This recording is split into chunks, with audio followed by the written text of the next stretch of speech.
Po mund të them se mafia ka treguar disiplinë më shumë se shteti.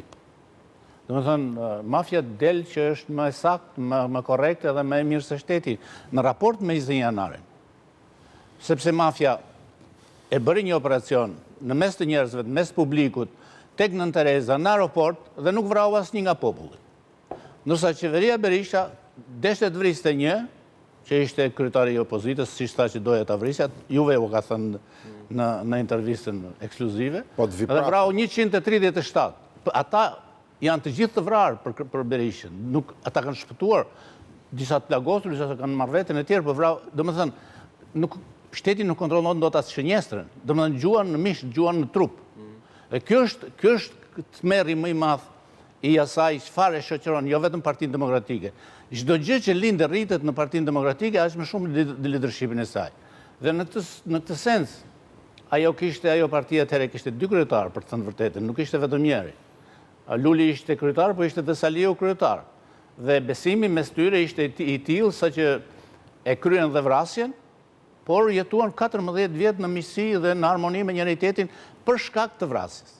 Domethënë, e vetmja gjë ngjitse që i ka lidhur ata të dy është ajo vrasje.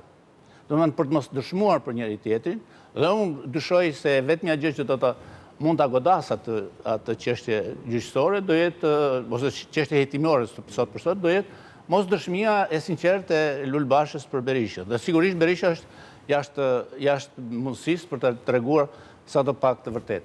Po kjo gjë është ajo me drejtë e shtroni. Domethënë, kjo gjë rrëzon protestën, rrëzon PD-n, rrëzon Shqupin, rrëzon gjithçka që është zhvilluar nën kryesimin e partisë e Sali Berishës në Partinë Demokratike. Domethënë, një parti që ka vrarë, ka kryer krime shtetërore, gjë që është thënë në gjykatën e Strasburgut, nuk mund të ekzistojë më si parti politike në një vend kandidat shumë i fortë për Bashkimin Evropian.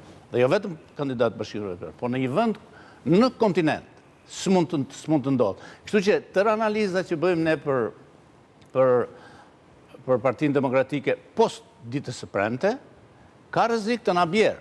Ka rrezik të na bjerë sepse çat ditë pastaj nuk do të kemi, ose është datë simbolike, kur kryetari i qeverisë demokratike, jo kryetari i Partisë Demokratike, kryetari i qeverisë partike, paraqitet në SPAK nën ombrellën e gjykatës për drejtat e njeriut në Strasburg dhe nën akuzën e rënë në gishtin e shumë të rëndë që ka një popull i tërë për atë vrasje. Pa, krimi shtetëror, Kështu që atë ditë mbrapa mund të